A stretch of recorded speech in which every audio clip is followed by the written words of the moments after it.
Oktober je mesec varčevanja in varčujete lahko tudi pri pranju perila. Nasvet številka 1. Peremo v hladni vodi, ker pralni stroj največ energije porabi ravno pri segrevanju vode. S kapsulami Ariel pa lahko super operemo tudi pri 20 ali pa 30 stopinjah. Če želite perilo razkužiti, pa je 60 stopinj čisto dovolj. Nasvet številka 2. Ne pretiravati s pralnim praškom. Ena kapsula Ariela je čisto dovolj, da opere perilo vrhunsko tudi pri krajših programih.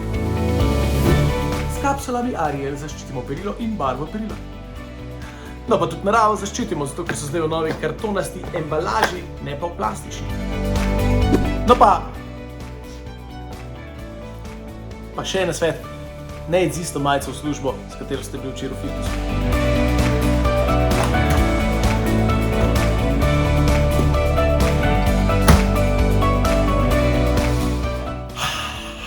Če bi tudi vi radi tako dišali, označite se v komentar.